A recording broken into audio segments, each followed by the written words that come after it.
Hello বন্ধুরা, কেমন আছো তোমরা সবাই? আজ আমি তোমাদের সাথে একটি ছোট্ট ব্লগ শেয়ার করছি। আমি আমার পড়ার টেবিলটা কিভাবে গোছাই বা কিভাবে রাখি সেটা আজ আমি তোমাদেরকে দেখাবো। যদিও আমি এইভাবে ভিডিও বানাই না, মানে কাজ করার সময় আমার ভিডিও বানাতে খুব অসুবিধেই হয়। তবু আজকে আমি ভাবলাম যে একটুখানি তোমাদের সাথে শেয়ার করে দিই।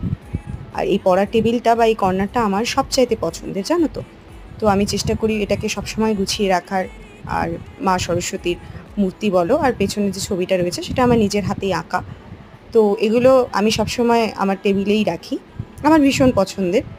তো তোমাদের আমার এই ছোট্ট ভিডিওটা কেমন লাগলো বা আমার স্টাডি টেবিলটা তোমাদের কেমন লাগলো, কোন জিনিসটা তোমাদের সবচাইতে বেশি ভালো লাগলো আমাকে জানিও। আর এরপর তোমরা কী নিয়ে ভিডিও দেখতে চাও সেটা অবশ্যই জানিও। যদি আমার ভিডিওটা ভালো লেগে থাকে তাহলে অবশ্যই আমার চ্যানেলটাকে সাবস্ক্রাইব করে দিও, লাইক কমেন্ট শেয়ার করে দিও। ভালো থেকো সবাই, বাই বাই।